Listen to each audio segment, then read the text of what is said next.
નમસ્કાર મિત્રો, દેશ અને દુનિયાના સુપરફાસ્ટ સમાચારમાં તમારું સ્વાગત છે। કફ સિરપનો હાહાકાર, વધુ 2 બાળકોના મોત, મૃત્યુ આંક 22ને પાર થયો છે। મધ્યપ્રદેશમાં દૂષિત કોલ્ડ ડ્રીપ કફ સિરપને કારણે સર્જાયેલા દુર્ઘટનામાં વધુ 2 માસૂમ બાળકોના કિડની સંક્રમણને કારણે મોત થયા છે, જેનાથી રાજ્યમાં કુલ મૃત્યુ આંક 22 ઉપર પહોંચી ગયો છે।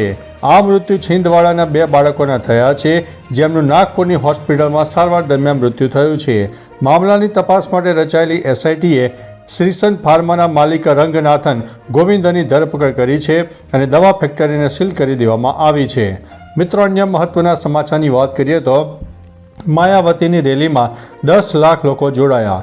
બહુજન સમાજવાદી પાર્ટી દ્વારા ગુરુવારના રોજ લખનૌમાં તેના સ્થાપક કાંસીરામની 19મી પુણ્યતિથિએ નિમિત્ત એક વિશાળ રેલીનું આયોજન કરવામાં આવ્યું। આ રેલીમાં અંદાજિત 10 લાખ લોકો જોડાયા હતા। બસપા સુપ્રીમો માયાવતીએ રેલીમાં સંબોધન કર્યું। આગામી 2027માં યોજાનારા યુપી વિધાનસભા ચૂંટણીમાં ઝંપલાવવા આ માયાવતીનું શક્તિ પ્રદર્શન માનવામાં આવી રહ્યું છે। આ રેલીમાં તેમણે ચૂંટણી માટે કાર્યકર્તાઓને કમર કસી લેવા માટે જણાવ્યું છે। મિત્રો, અન્ય મહત્વના સમાચારની વાત કરીએ તો દિવાળી પહેલાં નોકરિયાતો માટે સારા સમાચાર। નોકરિયાતો માટે ખુશીના સમાચાર સામે આવ્યા છે, કારણ દિવાળી પહેલાં તેમને મોટી ગિફ્ટ મળી શકે છે અને તેનું એલાન પણ થઈ શકે છે। ઈપીએફઓની 10 ઓક્ટોબરે બેંગ્લોરમાં થનારી બેઠકમાં ઈપીએસ પેન્શન 1000થી વધારીને 2500 રૂપિયા કરવાનો નિર્ણય થઈ શકે છે। 7 કરોડ ખાતા ધારકોને લાભ મળશે। વધુ પીએફ પૈસા એટીએમથી ફોર્મ વિના ઉપાડી શકાશે, જે પ્રક્રિયા સરળ બનાવશે। મિત્રો, અન્ય મહત્વના સમાચારની વાત કરીએ તો ગુજરાતમાં મોટી દુર્ઘટના ટળી। હિંમતનગરમાં ટ્રેન ઉઠાવવાનો પ્રયાસ કરાયો હોવાની ઘટના સામે આવી છે। ટ્રેક ઉપર લોખંડની ગડર મૂકીને ટ્રેન ઉઠાવવાનો પ્રયાસ કરાયો। હિંમતનગર રેલવે સ્ટેશન નજીક આ ઘટના બની છે। આસરવા ઉદયપુર ડેમુ ટ્રેન ઉઠાવવાનો પ્રયાસ કરવામાં આવ્યો। પોલીસે તપાસ આદરી છે। લોકો પાયલટની સમય સૂચકતાથી મોટી દુર્ઘટના સર્જી છે। થોડા દિવસ પહેલાં સુરતના ઉધનામાં પણ ટ્રેન ઉઠાવવાનો પ્રયાસ કરવામાં આવ્યો હતો। મિત્રો, અન્ય મહત્વના સમાચારની વાત કરીએ તો સરકારી અનાજ ઝડપાયું। ભિલોડા અસાલ જીઆઈડીસીમાં સારાફ એગ્રો કંપનીના ગોડાઉનમાંથી ટેમ્પાથી મોકલાયેલા 96 ઘઉંના કટ્ટા ઝડપાયા છે, જેમાં પંજાબ સરકારી ઘઉંનું લેબલ અને એસઓજે ભિલોડા પુરવઠા વિભાગની માર્કિંગ હતી। હિંમતનગરના દલાલ લાલાભાઈએ મોકલ્યા હોવાનું સામે આવ્યું છે। ગરીબો માટેના અનાજનો દુરુપયોગ પર પોલીસ અને પુરવઠા વિભાગે તપાસ ઝડપી બનાવી છે। લાભાર્થીઓને મળ્યો કે નહીં તે તપાસ કરવામાં આવશે। દલાલની ધરપકડ પછી વધુ ખુલાસા હાથ ધરાશે। મિત્રો, અન્ય મહત્વના સમાચારની વાત કરીએ તો આસામ ગુજરાતને 707 કરોડની સહાય, વાયનાડને કેમ નહીં? કેરળ હાઈકોર્ટે વાયનાડ ભૂસ્ખલન પીડિતોને લોન માફી ન આપવા બદલ કેન્દ્ર સરકારની કડક ટીકા કરી છે।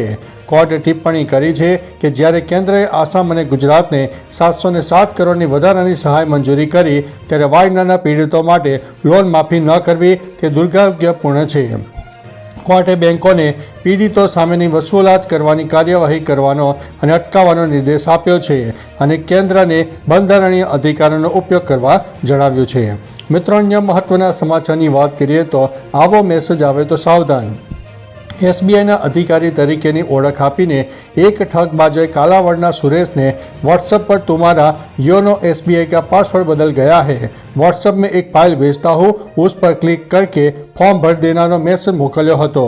આ ફાઇલ ક્લિક કરતાં જ તેમના બેંક ખાતામાંથી 1,90,000 વત્તા 45,000 રૂપિયા ટ્રાન્સફર થઈ ગયા હતા। પીડિતે આ અંગે કાલાવડ પોલીસ સ્ટેશનમાં ફરિયાદ નોંધાવી છે, જેમાં એફઆઈઆર કલમ 318(4) તથા આઈટી અધિનિયમ 66C અને 66D હેઠળ કાર્યવાહી કરવામાં આવી રહી છે। મિત્રો, અન્ય મહત્વના સમાચારની વાત કરીએ તો સુરતમાં ભયંકર સિલિન્ડર બ્લાસ્ટ, 2 જવાનો ગંભીર થયા છે। સુરતના પૂણા વિસ્તારમાં વિક્રમ સોસાયટીમાં ગેસ લીકેજને કારણે એક રૂમમાં આગ લાગ્યા બાદ ગેસ સિલિન્ડરનો બ્લાસ્ટ થયો હતો। આગને કાબૂમાં લેવા માટે પહોંચેલા કાપોદ્રાના 2 ફાયર જવાનો વાસુદેવ પટેલ અને નીરજ પટેલ ગંભીર રીતે ઇજાગ્રસ્ત થયા છે, જેમને હાલ હોસ્પિટલમાં સારવાર ચાલી રહી છે।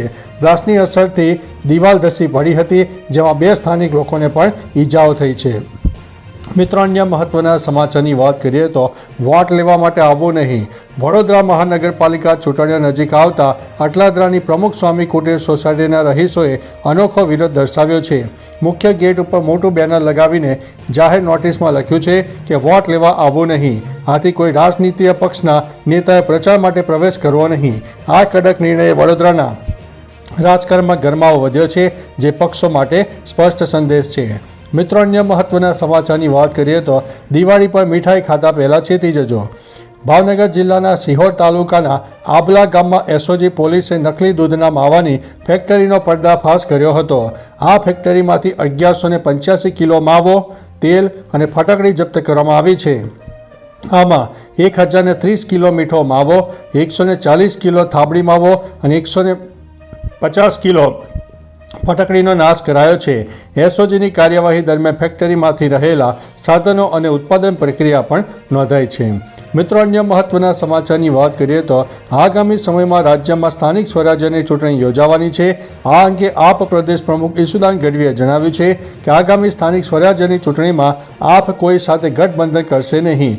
લોકસભા અને વિધાનસભાની પેટા ચૂંટણીમાં ગઠબંધન નીતિ અનુસાર કરીને, પરંતુ કોંગ્રેસે વિસાવદરમાં ઉમેદવાર ઊભો રાખીને બીજેપીની બી ટીમ હોવાનું પ્રમાણ આપ્યું છે. આપ યોગ્ય યુવા ઉમેદવારો સાથે ચેતનાત્મક ચૂંટણી લડશે અને એકલા હાથે જીતશે.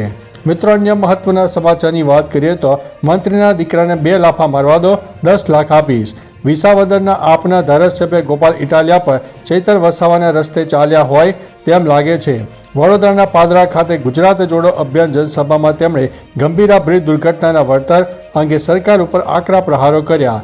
ઇટાલિયાએ કહ્યું કે દુર્ઘટનામાં મોતની કિંમત 4 ગણી છે અને મને મંત્રીના દીકરાને 2 લાફા મારવા દો, હું 10 લાખ રૂપિયા આપીશ.